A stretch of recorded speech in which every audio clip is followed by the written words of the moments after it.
Bonjour, cette vidéo est un exemple de programme pour contrôler un servomoteur tel que les G5 par un NG via EtherCAT sans consommer les axes spécifiés dans les NG, donc sans l'utilisation des function blocks MC, Motion Control.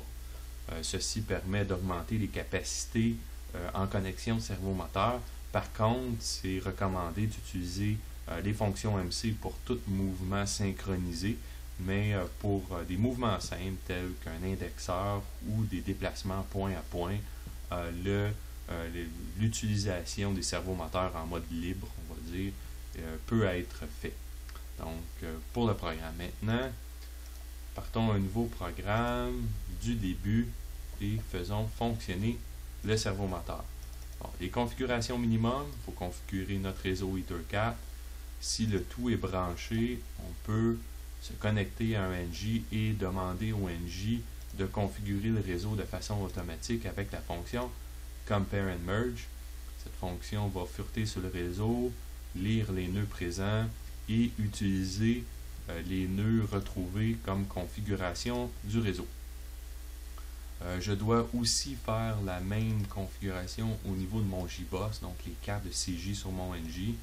Il y a une fonction qui s'appelle Compare and Merge. Le NG va lire les cartes et les utilise comme configuration par défaut. La troisième étape est de créer qu'est-ce qu'on appelle la IO map, donc créer des variables correspondantes aux composantes retrouvées sur le réseau EtherCAT et sur les cartes de CJ. La liste de mots de contrôle par défaut du servomoteur est spécifique à l'utilisation des cartes, plutôt des function blocks MC, donc les axes. Étant donné qu'on n'utilise pas les axes et nous n'utiliserons pas les function blocks MC, les mots listés ici ne sont pas exactement ceux nécessaires. Donc, pour modifier la liste de variables dans l'échange EtherCAT, je dois retourner dans ma configuration EtherCAT, sélectionner mon servomoteur. La liste des mots échangés est ici. Si je me mets hors ligne, le bouton Edit PDO Map devient disponible, donc je peux modifier les mots d'échange. Les mots d'entrée sont satisfaisants avec la configuration par défaut. Par contre, les mots de sortie, j'ai des mots qui ne sont pas dans la liste et qui seront nécessaires. Donc, je vais utiliser le PDO qui se dit éditable, comme ceci. Je vais avoir besoin d'un minimum de 4 mots pour le contrôle. Donc, le premier mot, c'est le control word. Ensuite, la position où on veut aller. Ensuite, je clique sur Add PDO. Je vais avoir besoin du mode d'opération, qui est la variable 60-60. Et je vais aussi avoir besoin de la vitesse, qui est le Profile Velocity, qui est le 60-81. Bon, mais mon échange est modifié. Je peux retourner dans mon IO Map, revoir mon servomoteur. Il est ici. Maintenant, la liste a été modifiée. Je peux faire la fonction, clic à droite, Create Device Variable, et Sysmax Studio crée pour moi tous les variables. Donc, c'est les variables que je vais utiliser en programmation qui sont dans ma liste de variables à échanger. Les variables sont créées avec le E003, donc EtherCAT nœud 3, et le mot de chacune des variables comme controller, position, et ainsi de suite. Les deux variables, control word et status word, sont des mots de 16 bits. Par contre, chacun des bits sont utilisés de façon indépendante. Pour en avoir la définition, on doit utiliser le manuel I576 à la page A55 dans l'annexe à la fin. Nous avons le mot de contrôle et le mot de statut avec la définition de chacun des bits. Pour faciliter la programmation, nous pouvons créer une structure qui reflète l'ensemble de ces bits. J'ai comme de raison créé cette structure. Cette structure est disponible sur mon site HomeRunBiz. Donc pour moi, dans mon projet, je vais aller sélectionner la librairie où se trouvent les dites structures. Je vais vous montrer rapidement ce que les structures incluent. Si j'ouvre ça ici, j'ai une structure nommée G5 Control Word avec toutes les bits comme Switch On, Enable Voltage, Quick Stop, ainsi de suite.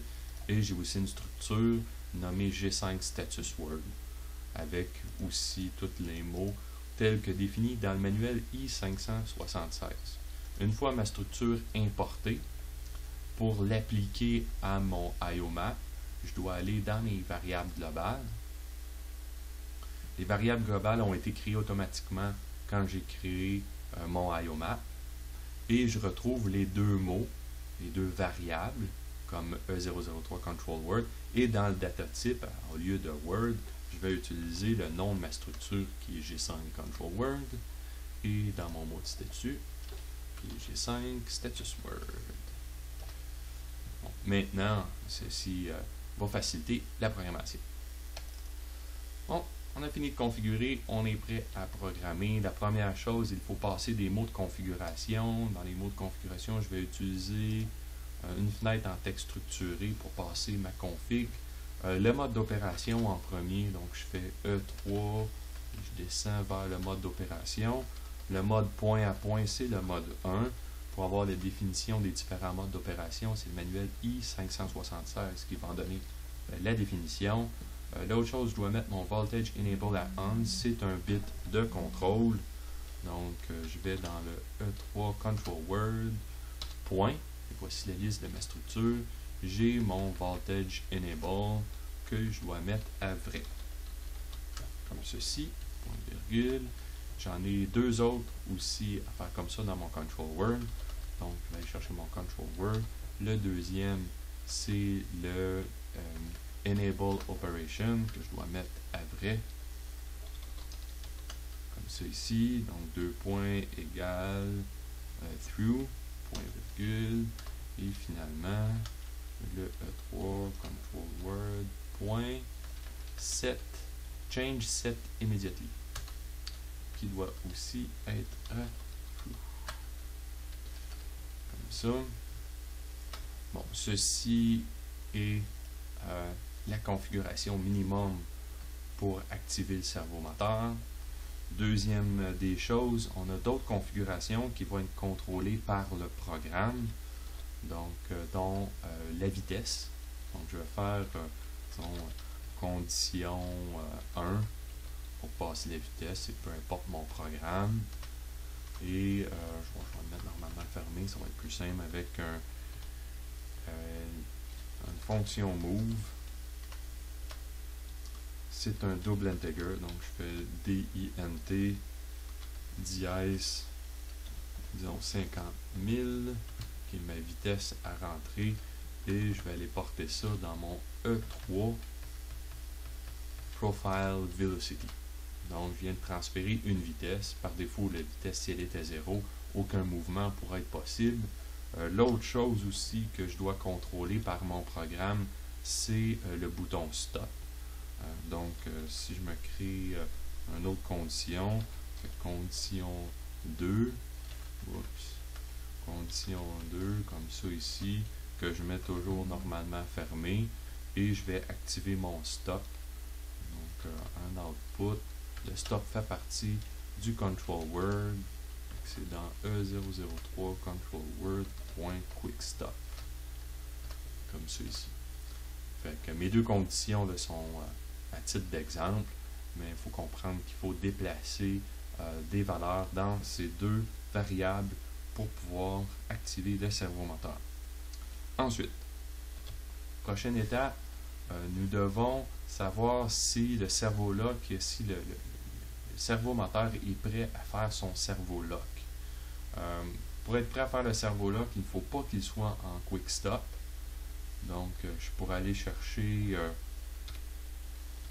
le E3 quick stop comme tantôt, control word.quickstop. Et je dois aussi savoir si le servomoteur est prêt. Puis ça, c'est dans mes status word. Donc, c'est E3. Je vais aller dans mes status word. Point. Et ce que je cherche, c'est le ready to switch on, le premier. Comme ça ici. Donc, si mes deux conditions, c'est vrai. Donc, si je ne suis pas en stop et le servo est prêt, je peux maintenant faire un servolock. Donc, pour faire le servolock, je vais dire servolock possible. Je vais mettre un registre temporaire, une variable temporaire. Donc, je vais marquer servolock lock possible, comme ça. Ceci, en faisant ça, j'écris automatiquement une variable interne, c'est pour ça qu'elle est devenue noire. Et dans mon prochain barreau, je vais dire si le servo lock est disponible, donc c'est servo lock possible. Et si j'ai ma condition, donc condition de départ que j'ai qui provient de mon programme. Donc, je vais faire une instruction front montant, qui est l'instruction A, et je vais activer mon servo moteur. Donc, c'est dans mon mot de contrôle E3 control word point switch on, en plein celui-là ici. Donc, maintenant, avec ma condition de départ, mon servo devrait tomber en lock. Deuxième étape, si je veux valider que le servo lock est bien enclenché, je peux me créer un barreau pour le vérifier. Donc R, je vais avoir deux mots de statut, deux bits de statut plutôt, à voir si les deux sont à rendre. Mon servo est en lock. Fait que le premier, c'est E3 status word point operation enable. Operation enable, si lui est à on et si mon status word qui s'appelle switch on aussi à on, comme ça, si les deux variables sont activées, ça veut dire que le servo est en lock. Donc je vais mettre juste un output marqué servo en lock, ce qui veut dire que c'est bel et bien fait. Tout se passe de façon normale. Si je veux désactiver, enlever mon servo lock, je peux me faire un barreau, par exemple. Je vais écrire un autre R avec une condition servo off. Servo off, par exemple, juste une condition de programmation. Et je fais juste remettre mon servo à off. Je dois ici mettre un set, excusez, faire un set instruction et reprendre le même ici, CTRL V, et le mettre en reset, comme ça ici. Une fois que mon servo est barré à lock, je peux maintenant lui faire des demandes de nouvelles positions. Donc, une demande de nouvelle position, je vais dire condition position 1, fait condition position 1. Fait que je vais lui passer une nouvelle position avec l'instruction move, donc instruction IMOVE. Ça va être un double integer. Disons que je vais aller à la position 100 000.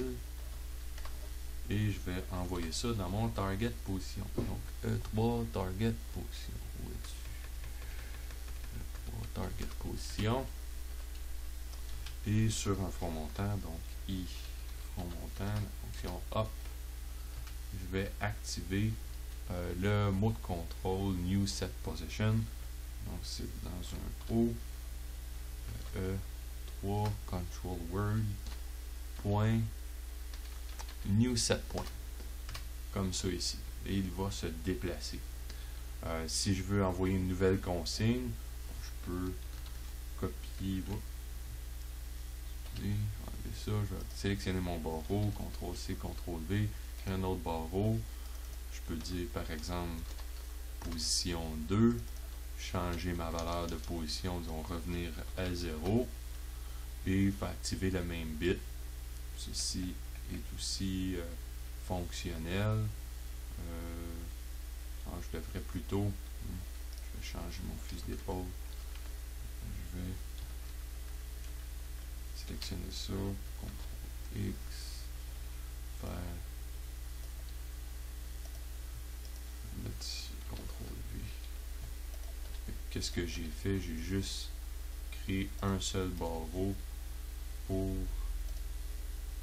mes deux positions. Donc position 1, j'envoie la valeur 100 ou la valeur 0, et sur les fronts montants, j'active ma nouvelle position.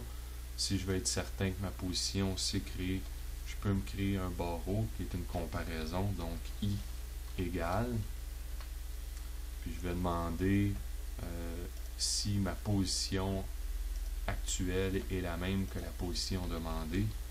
Donc je peux aller dans ici, E3, je vais dire target position, où est mon target position, est égal à E3 qui va être position actuelle. Donc si mon target est la même que la position actuelle, je peux dire mouvement fini. Au mouvement fini. Je crois que mon programme est complet. Je peux pas. La première fois, il est bon de faire un rebuild quand on download pour la première fois dans un contrôleur. Donc je fais mon rebuild. Comme ça. Je le mets à on et je vais maintenant télécharger mon nouveau programme.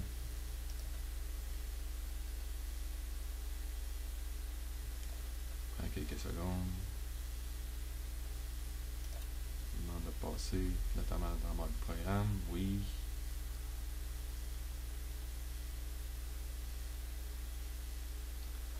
On va prendre un autre 15-20 secondes.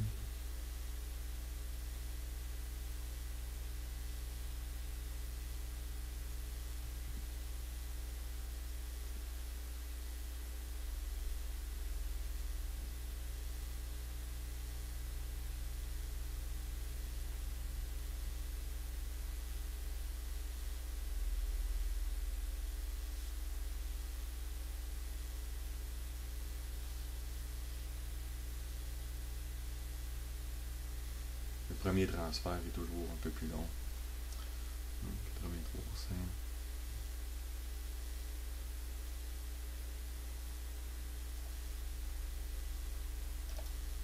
Retour en mode run. Transfert complété. Donc, si j'enlève ça ici, je valide mes mots de configuration. C'est envoyé. J'ai une vitesse d'envoyer. Je suis en stop. Donc, je suis prêt à faire un servo lock. Donc, si je viens faire ça ici, je peux maintenant valider en essayant de tourner le shaft de mon moteur et je suis en servo lock. Maintenant, si je veux aller à la position 100 000, je peux venir ici, le faire et je peux valider ici que ma position actuelle s'est déplacée à 100 000. Si je veux revenir à ma position 0, je peux venir ici, on voit la position actuelle diminuer jusqu'à 0. Quand elle est à 0, c'est fini. Donc, c'est fonctionnel. J'espère que ce programme, ce vidéo va vous aider. Si vous avez des questions, contactez-moi sur OmronBiz.